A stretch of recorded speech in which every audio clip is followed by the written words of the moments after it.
Hey, math student, that's you, integrated math 1 student in particular. I hope that you're having an awesome day. For 2.2, we're going to get a bit of a head start looking at some of the vocab and the goals that I think are important as we move into this section. Our goal is going to be identifying the differences between discrete and continuous models for both linear and exponential models. We've seen linear before, we've seen exponential before, so those terms are coming back again. And as we move forward, it's important to remember that linear is occasionally written as y equals mx plus b to show a straight line like that. And exponential goes pretty wild pretty quickly, where we might have something like, I don't know, 3x, where it starts out pretty small, like 1, and then 3, and then 9, and then quickly shoots up, goes up and out. So this is an example of one for an exponential function. This is a linear example, and a pretty common way that linear terms are written. So that should ring a bell there. What else is in 2.2? Let's see. We get a lot of vocab here. I would take a moment, pause the video, copy this table down, get familiar with the numbers that we're working with here in this real number system, and then I will chat about it. Should pause the video, just copy these down. Hope you did. So we think of numbers sometimes as large numbers, small numbers. Eventually, as we get older, we see negative numbers come into play, numbers that have fractions with it, numbers that have decimals that just keep going and going and going.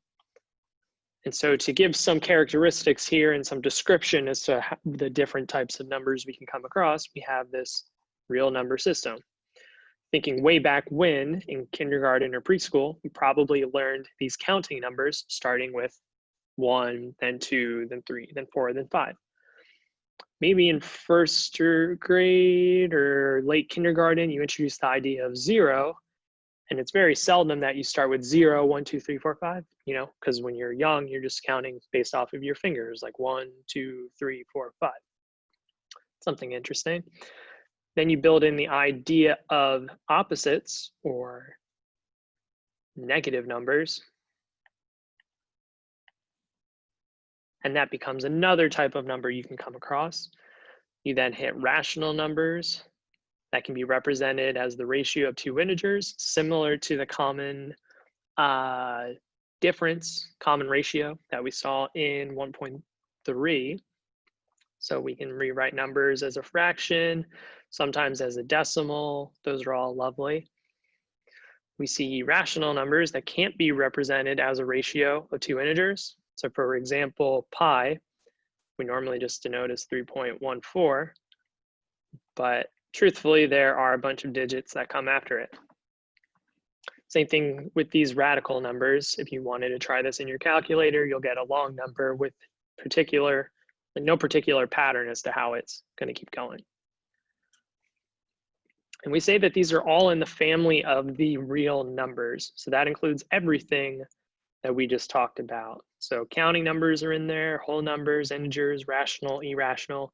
They're all considered real numbers.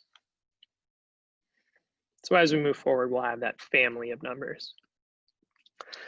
Eventually, we're going to start to build set notation, which says that only select X numbers work for this, and these numbers don't work for this. So I would pause the video, copy this into your notes if you don't already have it. To pause the video, did you copy this? So we see with set builder notation, we come across this type of way to talk about sets. So a group of numbers that have some special fashion to them.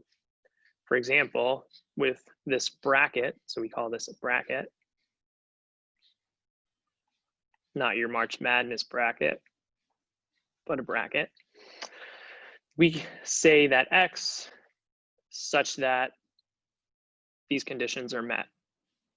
So in this example, this is saying the set of all X, because X is right here, So the set of all x's such that, so this little capital I looking term represents such that x is a natural number. And so this little piece here, I believe, is referred to as epsilon. I might have to double check on that, but it's saying that x is a part of this family, this number family. We're over here, instead of just actually writing out natural numbers or integers, we just use capital N, capital Z, Q, or R to represent these select things. Does that make sense? So in addition to that, we may come across this additional characteristic where here we're saying that the set of all x's such that x is a real number, but also greater than or equal to 0. So notice that this is a second condition that we're talking about for this specific type of x. So that covers it for vocab. I hope that this was helpful and will save us a lot of time when we're working together on the Desmos lab. If you have any questions, please feel free to reach out. Thanks for watching.